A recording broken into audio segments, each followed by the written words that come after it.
Fresh from prison. A brand new kid has risen. That's Welcome to True Jamaica Buzz, news and entertainment with a buzz.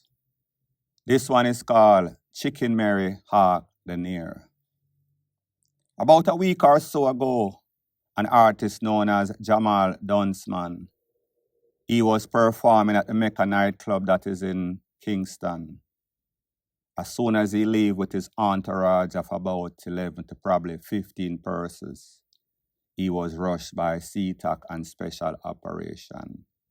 He, along with 4 other persons that is said to have caused at least 3 takeaways, they were locked up, I think 11 or 12 persons, totally including Jamal Donman. It is said that he was held as a person of interest in those 3 takeaways. However, 3 or 4 of the suspects were also held.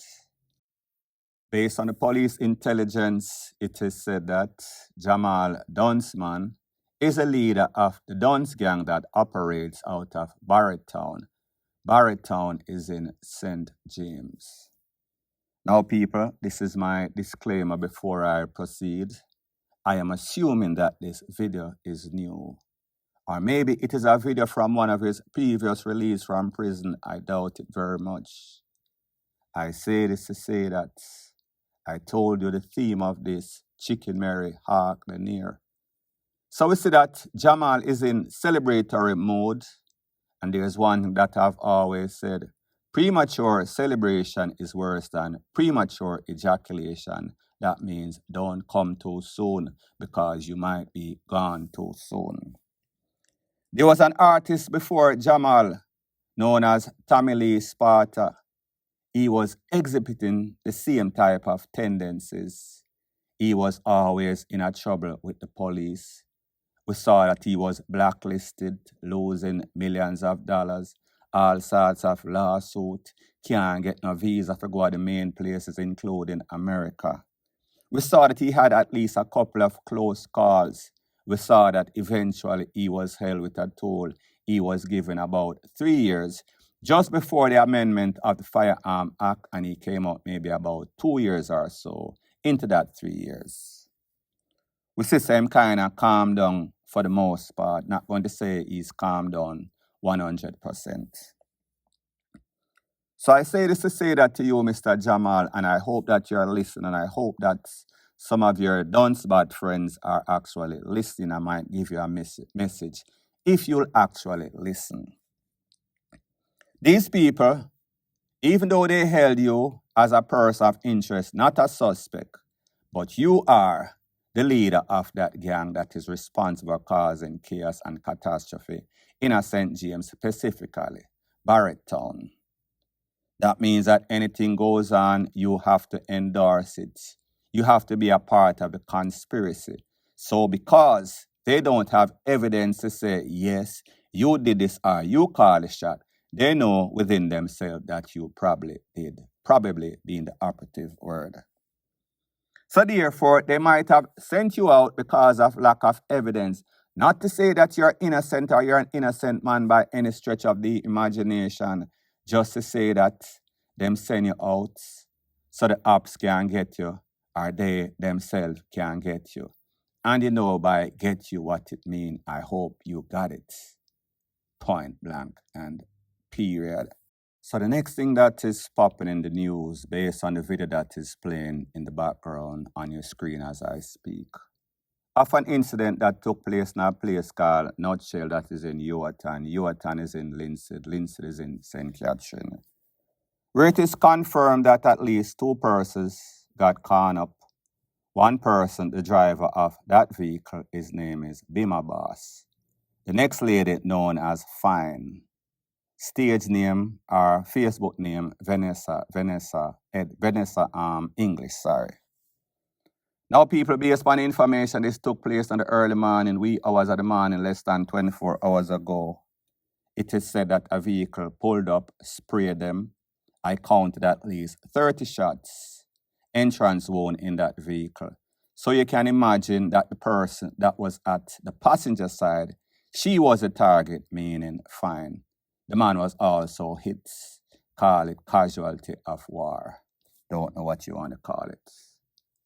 Both of them were taken to the hospital. Pretty much, fine was pretty much not too fine. She was DEAD on the spot. So people are say, what could I go on? What could I go so? Well, people, yesterday I gave you some information on one of my next channel, Jamaica Dancehall Source. But I'll give you the full details in case you did not see it or hear. Based on information, it is said that there are a couple of fingers that might be pointing of what could be the motive, who could be the suspects, and who could be the persons of interest at least. It is said that fine, the girl that lost her life, she has a man that lives overseas, a top man. He was supporting him. He might have gotten information that she was cheating with this man known as Bima Boss. So therefore, one of the suspects or the motive could be Fine's man that lives overseas. It is also said that the man that Fine took is actually the man of her best friend. So therefore, the best friend could also be a person that might have motive to take away Fine for breaking her foot. Take away her man, man take her. The next motive could be that there's a man that held or had a business in which Fine was also seen. He bought a bar and he put Fine for run it. However, it seems as if Fine was not doing so fine. She was seeing other clients. So that man got in his feelings. That man took away the bar and that man run Fine out of his establishment. So therefore, we have three possible motives, three possible suspects or persons of interest. It gets even more interesting. It is said that Fine is one of those persons that been sleeping with any and everybody, anybody that have any sorts of money or any sorts of clout. So therefore, that adds a next couple of 100 fingers that might be pointing at other persons.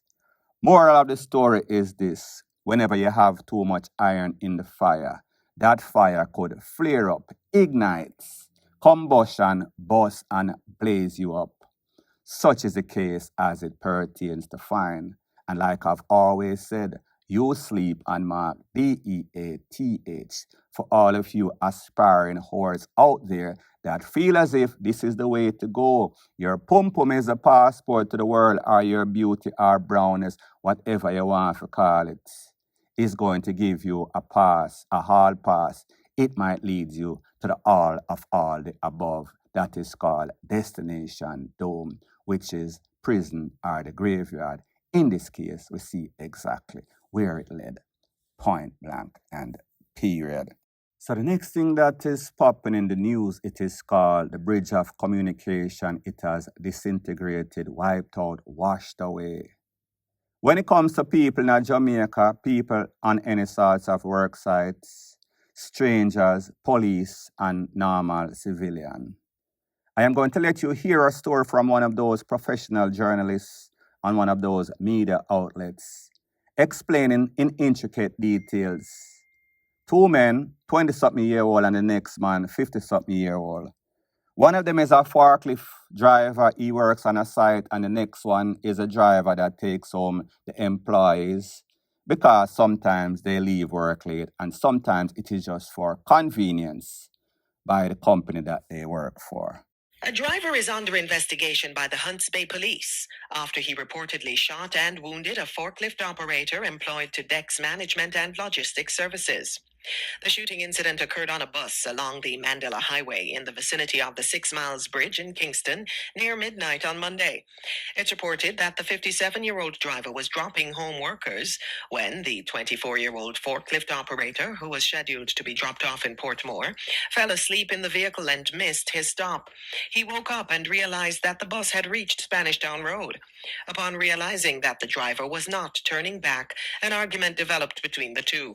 It's alleged that the 24-year-old man attacked the driver by using an object to hit him in the chest. The driver then pulled his licensed firearm and opened fire, hitting the forklift operator in the head and upper body. He then drove the wounded man to hospital, where he has been admitted in serious condition. Now, people, you heard what the professional news broadcaster had to say. Here is my view as an unprofessional. This is what we call misunderstanding or lack of communication gone woefully wrong. Because it should have been a simple task. The man drive the forklift, and then the man drive the bus and take home the workers. The man that is a forklift driver, the younger one, him know say, listen, it is not the man's responsibility to say one-stop driver whenever you are close to your destination, your let-off points. So therefore, he was wrong. I understand he might have been driving the forklift and get tired, so therefore him fall asleep. That is what we call cruff action. That is what we call incompetence or negligence. I am not saying that you cannot fall asleep, but you cannot fall asleep when it is time for you to get off the bus, because then you are going to be inconveniencing others. The driver and other persons don't want to turn around, make a U-turn, if you go drop your back off after them pass it, especially if it is late at night. So you miss your stop because you fall asleep. Then the argument, don't know who started or who initiated it. You know, so Jamaican people, them don't know how to communicate. Like I've always said, a soft word, turn it away wrath, grievous words, stir up anger. So maybe the driver respond in a very obnoxious way, and maybe the man get them feelings. The two man them start for fights. The 27-year-old lick the driver, the driver wheel and pop off and blaze him up a couple of times, including in his head. Now, people, the driver have him lights a firepiece, and if he feels as if his life is in danger, that is what the firearm issuing authority say you can use it to defend yourself any which way possible. So you ask me now, or you tell me now, say, a simple thing like this cause one man to be investigated and cause the next man to get injured or even lose his life. Does that really make sense? Is that so serious that the action that was taken had to be like that extreme? And the sad thing about situations like this, it is not isolated. It is more the norm rather than the exception. Sad to say, point blank and period. So the next thing that is popping in the news, it is called government badness and wholeness. And this is based on a meeting that was held at the Portmore Municipal Corporation. The mayor is calling all the stakeholders so that they can decide in an amicable way, which is the way to move forward as it pertains to Portmore being the 15th parish. Well, people, it seems as if things did not go according to plan. According to the information that I got, it is said that supporters of the JLP stormed the conference with all sorts of placard. And even one of the members of the JLP, Terry Long, he was acting a very boisterous way. Him rush some people, him did want to fight, him did want to kick off. So people, I am going to show you the videos. I am going to let you hear what the principals of the Portmore Municipal Corporation had to say, and then I am going to give my piece. Shame on you! Shame on you! Shame on you! Shame on you! Shame on you! Shame on you! Shame on you! Shame on you! Shame on you! Shame on you! Shame! Shame! Shame on disgrace! Portmore man, go! Shame on disgrace! Shame on disgrace! Portmore man, stop!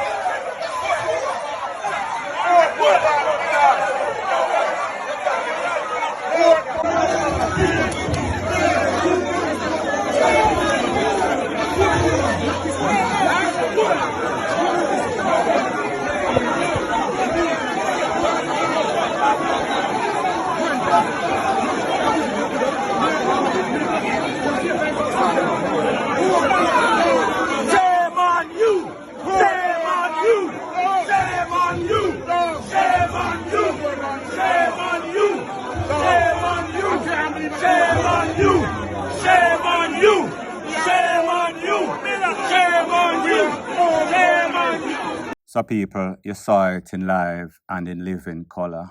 That is Terry Long that was acting as if he wanted to fight somebody. Don't know who initiated it. Don't have any other video to say that somebody else wanted to get into a fight that was one of the higher persons there. Meaning that people that was in office, whether it's a JLP or the PNP.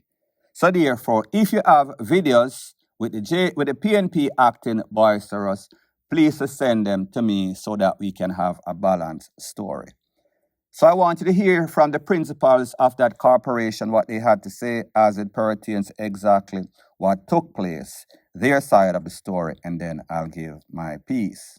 If you notice that in the room and even outside, there was a large group of people wearing green shirts in the meeting. So it was something that they planned to appear in their colors. And inside the meeting room, we did not have a political meeting. We have sent out the invitation to the various citizen association and business people and stakeholders of the municipality. But people see it in a different light, where they now decked out in their party colors, with one intention was to disrupt the meeting. So we will definitely try to have discussion with the Jamaica Labour Party side to ask them not to allow their supporters to wear any political colors. I'm extremely disappointed that the Portmore City Municipality this afternoon has called a meeting which is a town hall meeting for us to discuss how Portmore will move forward